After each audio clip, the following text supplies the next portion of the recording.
তাহলে কি 2026 সালে বিশ্ববাসী তৃতীয় বিশ্বযুদ্ধ বা ওয়ার্ল্ড ওয়ার 3 দেখতে চলেছে?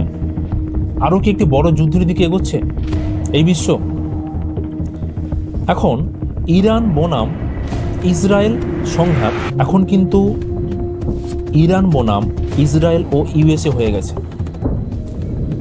যুদ্ধে কারা জিতবে, এই যুদ্ধ প্রভাব কতটা ভয়ঙ্কর বা সুদূর প্রসারী হতে পারে, আজকের ভিডিওতে সব কিছু জানব। ফার্স্ট কোয়েশ্চেন অ্যারেঞ্জ হচ্ছে যে আমেরিকা ও ইসরায়েল একত্রে কেনই বা ইরানকে অ্যাটাক করছে। সেকেন্ড, আমেরিকা এই যুদ্ধে পার্ট হয়ে গেল কেন?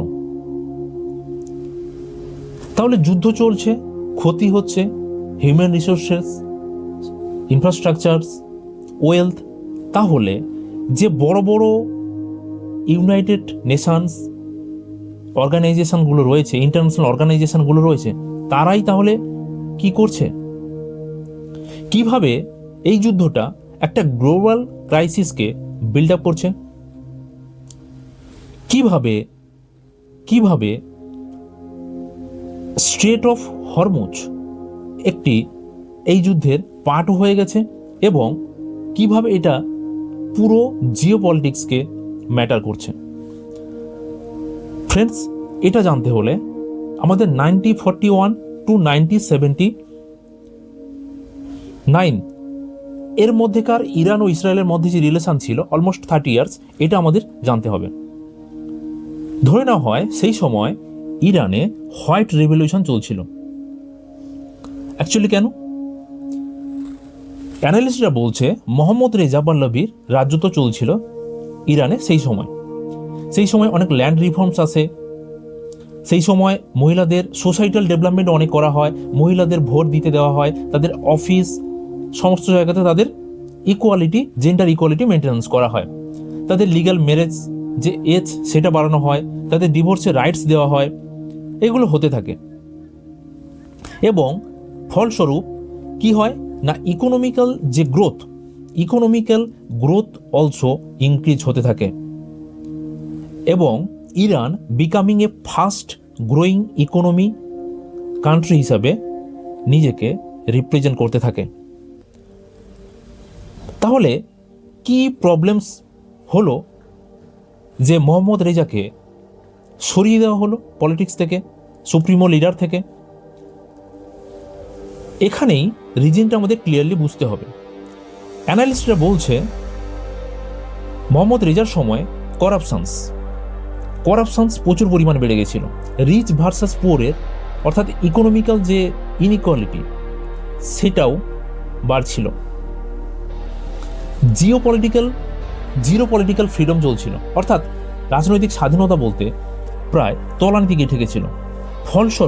ফলস্বরূপ আমরা দেখব 1978 টু 1979 একটা মাস প্রোটেস্ট গ্রো করে এই ইরানে। এখানে দেখা যায় যে রিলিজিয়াস, ওয়ার্কার, স্টুডেন্ট, প্রায় সমস্ত বর্ণের মানুষ এখানে কিন্তু যোগদান করে এবং তাদের একটাই ডিমান্ড থাকে, শাহ হাঁটাও, শাহকে সরিয়ে দাও।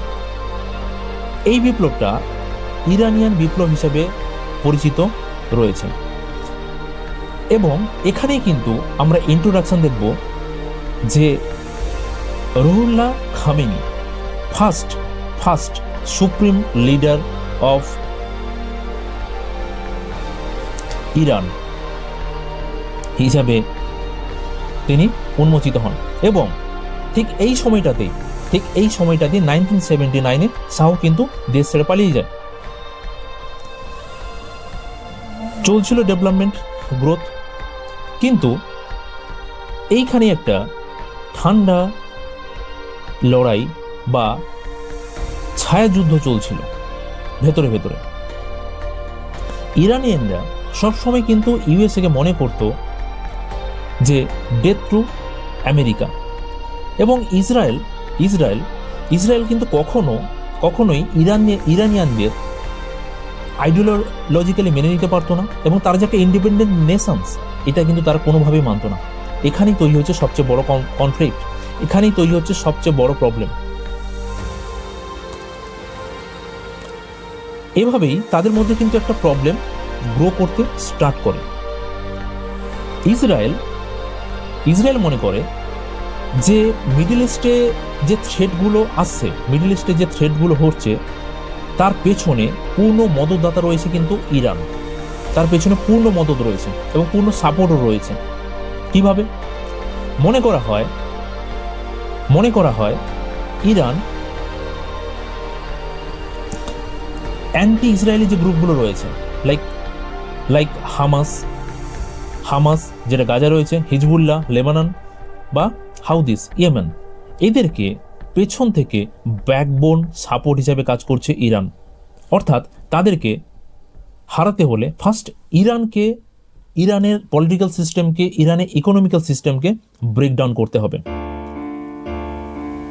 তাহলে কোয়েশ্চেন্স হচ্ছে, তাদের মধ্যে একটা ওয়ারের আবহ গ্রো করলো, বাট এইটা কিভাবে ইউএসএ পর্যন্ত ছড়ালো? ইউএসএ কেন এই যুদ্ধেরই বা পার্ট হয়ে গেল? সবচেয়ে বড় কোয়েশ্চেন্স এটাই, যে কিভাবে ইউএসএ পার্ট হলো। এটা জানতে হলে আমাদের এনপিটি যে চুক্তিটি রয়েছে সেটি সম্পর্কে আমাদের একটু জেনে নিতে হবে।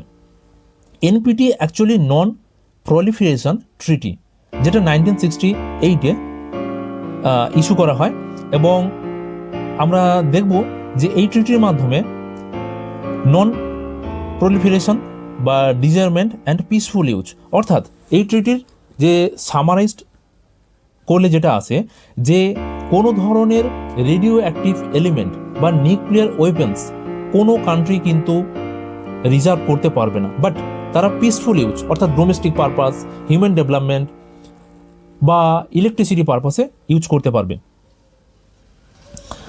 বর্তমানে আমরা দেখব যে এই এনপিডির মেম্বার রয়েছে টোটাল 191, যার মধ্যে রয়েছে US, Russia, UK, France, China. এই ট্রিটির মাধ্যমে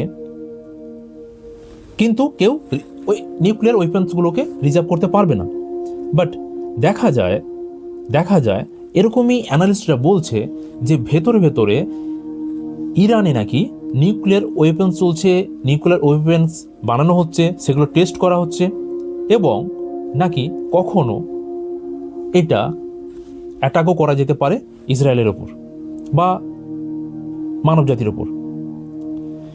বাট এখানেই ইন্ট্রোডাকশন আসছে কিন্তু ইউএসের। কিভাবে?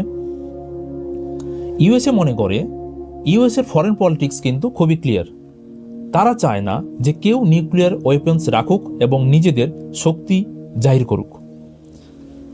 কেন? খুবই ক্লিয়ার, তারা চায় ওয়ার্ল্ড পিস। অ্যানালিস্টরা দাবি করছেন এটাই। তো এইভাবেই কিন্তু এই যুদ্ধের মধ্যে ইউএসএও একটা পার্ট হয়ে যায় এবং তাদের ভেতরে একটা প্ল্যান চলতে থাকে ইসরায়েল ও ইউএসের মধ্যে।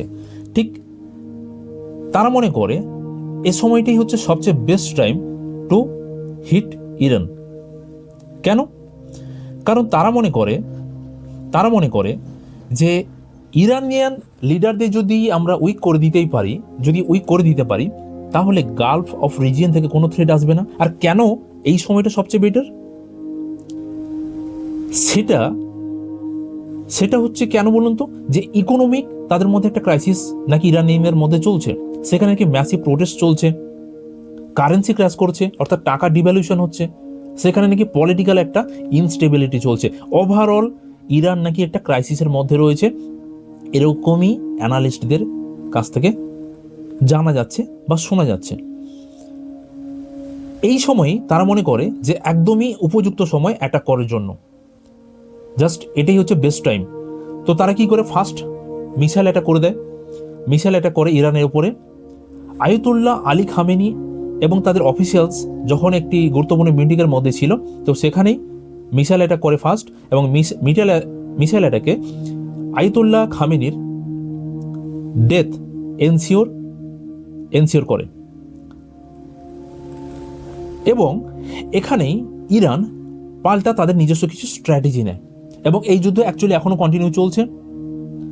এবং ইরান মনে করে যে যদি তারা স্ট্রেট অফ হরমুজের উপর নিজের কন্ট্রোল আনতে পারে, তাহলে তাহলে হয়তো ইসরায়েল সহ ইউএস বা ইউরোপ অন্যান্য কান্ট্রিগুলোকে তারা আন্ডার কন্ট্রোলে রাখতে পারবে। তাহলে জিওপলিটিক্স স্ট্রেট অফ হরমুজের এত বেশি ইম্পর্টেন্স কেন? তার কারণ হচ্ছে এই যে 50 কিলোমিটার ওয়াইডার এই যে স্ট্রেট অফ হরমুজ, যেটা যে কোনো শিপকে Persian Gulf to Gulf of ওমেনে নিয়ে যেতে সাহায্য করে, যেখানে per day 20 million barrel of oil supply হয় এই চ্যানেলের মধ্য দিয়ে। ইরান ঠিক এই কারণেই কিন্তু ব্লক করে দেয় ইউএসএ, ইউরোপ, ইসরায়েল। বাট কিছু কিছু কান্ট্রি যাদের সঙ্গে ইরানের বেটার রিলেশন রয়েছে, তাদের জন্য কিন্তু গ্রিন সিগন্যাল অলসো রয়েছে, যেমন ইন্ডিয়া অ্যান্ড চায়না। এরা কিন্তু ওই স্ট্রেট অফ হরমুজ দিয়েই কিন্তু নিজের পণ্যবাহী এবং তেলবাহী জাহাজগুলোকে পাস করতে পারছে। এখানে ইরানের স্ট্যান্ড পয়েন্ট কিন্তু খুবই ক্লিয়ার। তাদের ফার্স্ট ডিমান্ড, তারা বলছে যে আমরা স্ট্রেট অফ হরমুজকে ব্লক করে রাখব। সেকেন্ড, তারা বলছে আমরা যুদ্ধ থেকে বিরতি নিতে পারি যদি রিকগনিশন অফ ইরানস লেজিটিমেট রাইটস, মানে অর্থাৎ তাদের মধ্যে যে গভর্নমেন্ট রয়েছে, ইরানের যে গভর্নমেন্ট রয়েছে, তাদের যে নিউক্লিয়ার প্রোগ্রাম চলছে, তাদের যে ইউরেনিয়াম এনরিচমেন্ট, এটার মধ্যে ইন্টারফেয়ার কেউ করুক সেটা তারা চায় না। এটা তাদের ডিমান্ড, এটাকে মেনে নিতে হবে। সেকেন্ড বলছে যুদ্ধে যে ক্ষয়ক্ষতি হয়েছে, অর্থাৎ রিপেমেন্ট অফ রিপেয়ারেশন, অর্থাৎ ইনফ্রাস্ট্রাকচার, হিউম্যান লস যেগুলো যা হয়েছে সেগুলোকে নাকি মিটিয়ে দিতে হবে। আর থার্ড বলছে কিন্তু এটা কখন হয়, রিপেয়ারেশন কখন হয়, যে কান্ট্রি হেরে যায় তাকে কিন্তু এটা করে দিতে হয়। কিন্তু তাই ইউএসএ এবং ইসরায়েলের এটা ক্লিয়ার যে তারা এটা মানবে না। কিন্তু তারা এটা মেনে নেবে না, কারণ এটা মেনে নেওয়া মানে তাদের কাছে একটা বিগ থ্রেট চলে আসবে এবং তারা মনে করবে যে তারা যুদ্ধে হেরে গেছে। তাহলে কোয়েশ্চেন্স হচ্ছে, তাহলে এই ডিমান্ডগুলো রাখলো কেন ইরান? এই ডিমান্ডগুলোকে রাখলো কেন? কারণ তারা এই রিজেকশানি স্ট্র্যাটেজি, এর মাধ্যমে তারা কি পাবে?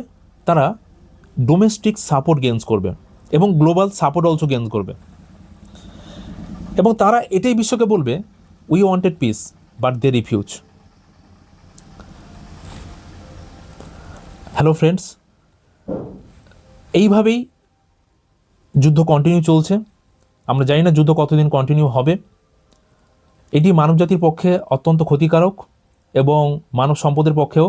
আমরা চাই শান্তি ফিরে আসুক। ইন্ডিয়ার স্ট্যান্ড পয়েন্ট ক্লিয়ার যে সমঝোতার মাধ্যমে, বোঝাপড়ার মাধ্যমে যুদ্ধ যাতে বন্ধ করে শান্তির দিকে এগোনো যায়। Thank you for watching. Have a nice day. Take care. জয় হিন্দ। বাই।